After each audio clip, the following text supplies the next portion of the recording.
The moment my son-in-law took the envelope from my hands and held it up to the light like he was checking a lottery ticket for fraud, I knew exactly what kind of man my daughter had married.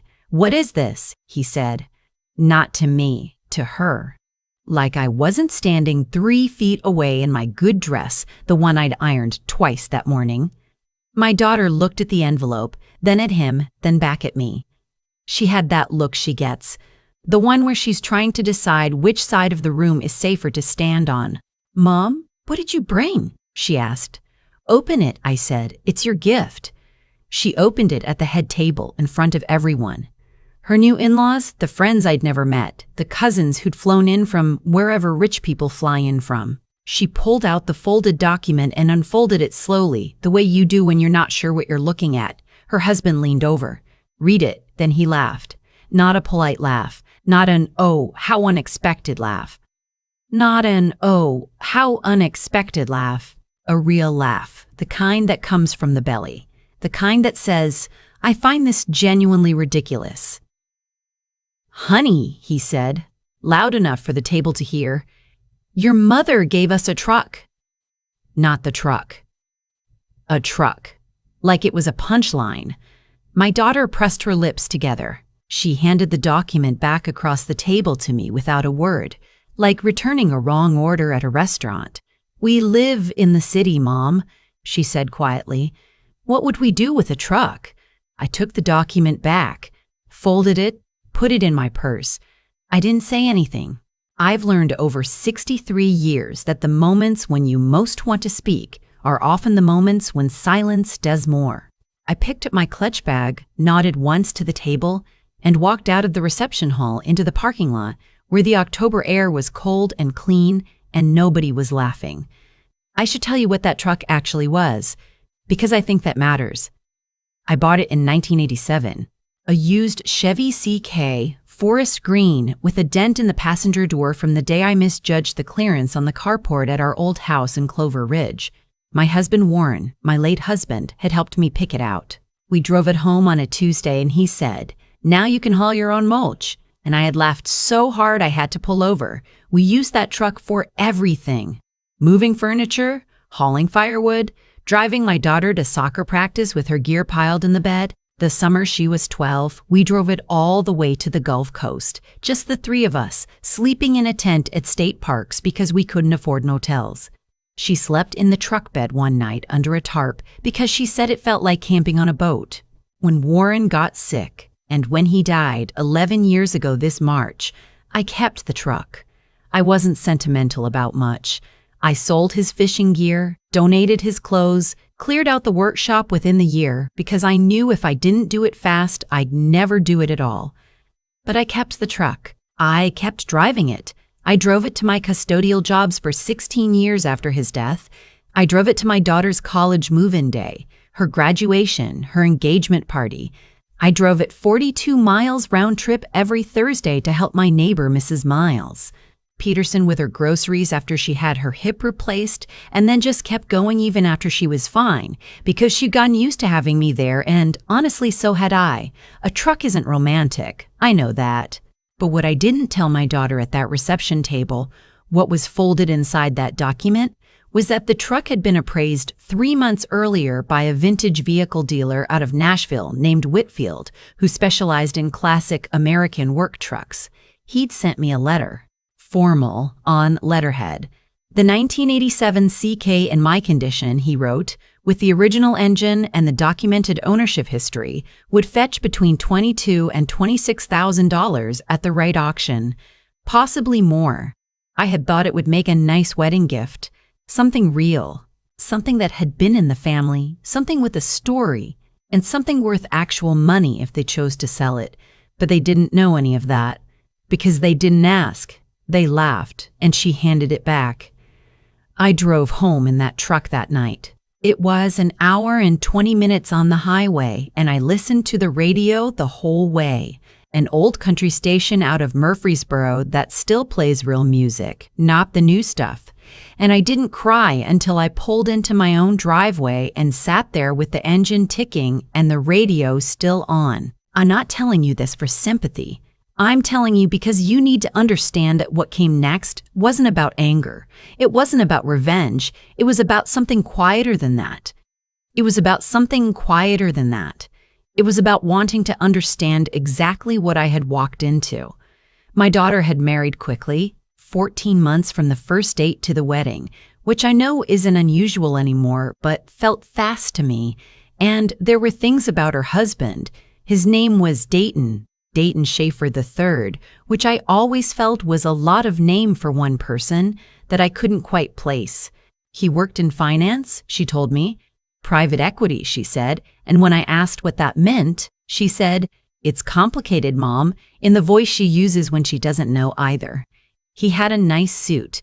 He had a firm handshake. He said, "Sir" and "Ma'am" in the first few meetings and then stopped once the engagement was announced. He had a very particular way of looking at me that I can only describe as patient. Like I was a slow child he'd been asked to be kind to. That night, sitting in my truck in my dark driveway, I thought about his laugh. The way it came so fast, so easy, so complete. People don't laugh like that unless they've been laughing that way at things like that for a very long time. I went inside, made tea, sat at the kitchen table, and I decided I wanted to know more about Dayton Schaefer III. I have a friend named Wycliffe who I've known for 31 years. We met at my church when we were in the same Sunday school class. Adults, not children, though we have both behaved like children at various points in our friendship. Wycliffe is 71 years old, retired, and spent his entire career as a loan officer at a regional bank, which means he knows more about money and the people who don't have it as cleanly as they claim than almost anyone I've ever met. I called him the Monday after the wedding. "I need to ask you something," I said. "Not for any bad reason." "Estelle," he said. "That's my name, Estelle. You've been saying that for 30 years, and it's always for a reason." He wasn't wrong. I told him what I knew about Dayton. The company name she'd mentioned once, the city he'd said he worked in, the general description of what he did. Wycliffe listened without interrupting, which is a skill most people never develop. "Let me make some calls," he said. He called me back the following Wednesday. What he told me, carefully, the way careful men tell you things, with qualifications and caveats and "this is not official and you didn't hear it from me," was that the company Dayton worked for had gone through a significant restructuring 18 months ago. 2 of its managing partners had quietly departed. There had been a civil lawsuit filed by a former client that was settled out of court, the kind of settled that requires confidentiality agreements. He may still be employed there, Wycliffe said. But in what capacity, I can't say. The public record gets thin pretty fast. I thanked him, sat with it. Then I made another call. There's a woman I met through my neighbor's daughter, a young woman named Petra. No, not the kind of person you'd expect me to know, but she was smart and careful and had worked in background research for an insurance firm. I'd helped her move into her apartment 2 years ago, just carrying boxes. Nothing remarkable, but people remember that kind of thing. She wasn't cheap. I want to be honest about that. What I paid her for 2 weeks of work was what I used to make in 6 weeks cleaning office buildings. But she was thorough. What she found was this. Dayton Schaefer III had 3 credit cards in collections. Not old ones, recent. The kind of recent that says something changed in the last 18 months. He had a lease on their apartment. Not a mortgage, a lease, that was in her name only, my daughter's name, which I didn't know. He had financed his car through a third-tier lender at a rate that a man who worked in private equity would never accept if he had other options. And there was a business he'd registered in Delaware, an LLC with a long, opaque name that had filed for dissolution 8 months ago, 6 months before the wedding. I printed all of it out. 12 pages. Put it in a folder. Set the folder on my kitchen counter. And then I sat with it for 3 weeks, because knowing something and knowing what to do with it are 2 entirely different problems. I want to tell you something about my daughter. Her name is Lena. She was born on a Wednesday in February, 7 pounds even, and she came out with her eyes wide open in a way the nurses remarked on. She was the kind of child who asked why before she asked what. She took apart her brother's radio when she was 9 to see how it worked and couldn't put it back together. but understood it better than he ever had. She grew up watching me clean other people's floors. I won't pretend that wasn't hard for her. Kids want you to be something they can explain to their friends. A custodian is a little harder to explain than a doctor or a teacher. I know that. I never blamed her for it. But she also grew up knowing where every dollar in our house came from. She knew that the vacation we took that one good summer was because I'd worked 4 holiday shifts in a row and saved the overtime for 8 months. She knew that the dress she wore to prom cost less than her friend's corsage. She knew, and I believed, that she'd understood something about the value of that. Dayton had undone something in her. Or maybe he'd found something that was already loose and pulled on it. I couldn't be sure which. I'm still not. 3 weeks after the wedding, she called me. "Mom," she said, "I want to apologize for how Dayton reacted. He shouldn't have laughed." "Only Dayton?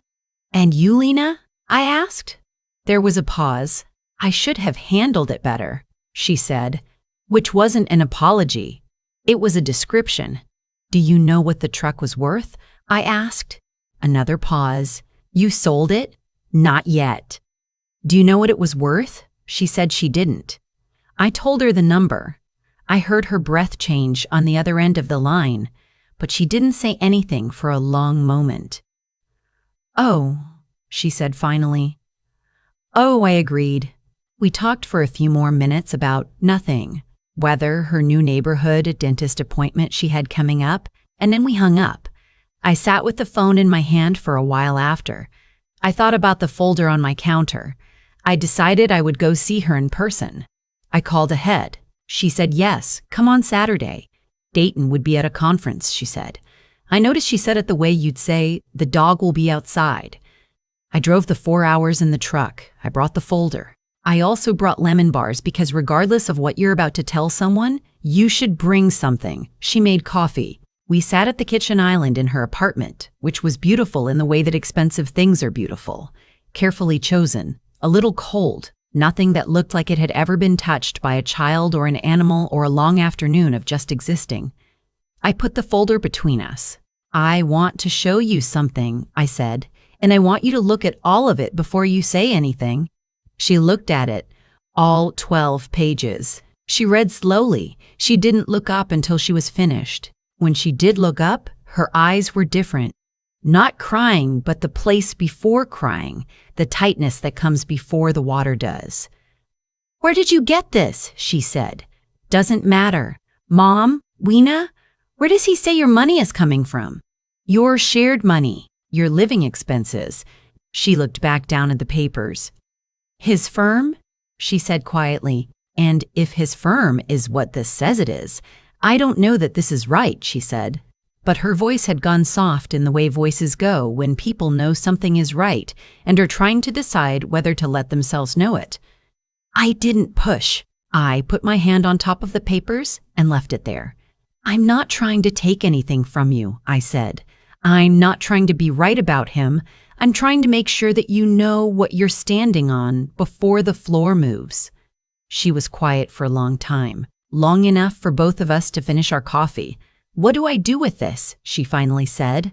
"You call your own lawyer," I said. "Not his, not one he recommended, your own."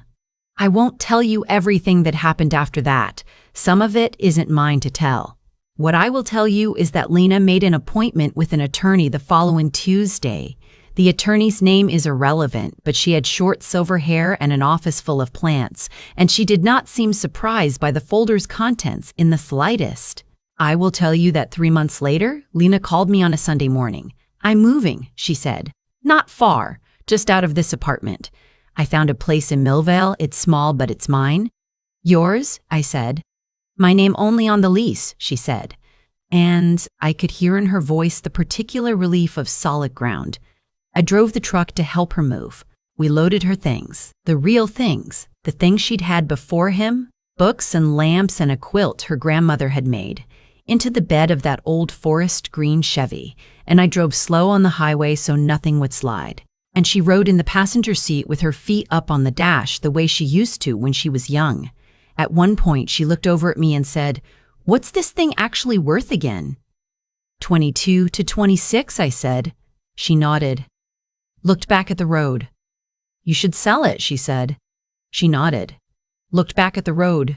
You should sell it, she said. Maybe, I said. We were quiet for a while, just the road and the radio and the October light coming in low through the windshield. I'm sorry, Mom, she said, and this time it was an apology, the real kind, the kind that takes a while to get to. I know, I said. I did call Whitfield eventually. The man in Nashville. He came out in November, walked around the truck twice, ran his hand along the dent in the passenger door and said, I haven't seen one this original in years. He made an offer. The number he said was $24,500. Cash at auction, he said, possibly more, depending on the day and who was in the room. I thanked him and said I'd think about it. I'm still thinking about it. There are mornings I go out and just sit in the cab for a while, not going anywhere, just sitting. The seat still smells like the same combination of leather and dust and whatever Warren used to use on his hands after working in the yard. Some mornings that's enough. Some things have more value than their price. Some things hold what you cannot hold any other way. My daughter called last week. She's starting a new job, real this time, her name on the offer letter, her own health insurance. She's making her own money and she knows what it costs to make it, and I genuinely think she knows now what that means, in a way she didn't before. Before we hung up, she said, How's the truck? Still running, I said. Good, she said. Don't sell it yet. I smiled at that. I didn't tell her I had no intention of selling it. Some lessons you let people learn on their own schedule. Some things you hold on to not because you can't let go, but because some things deserve to be held.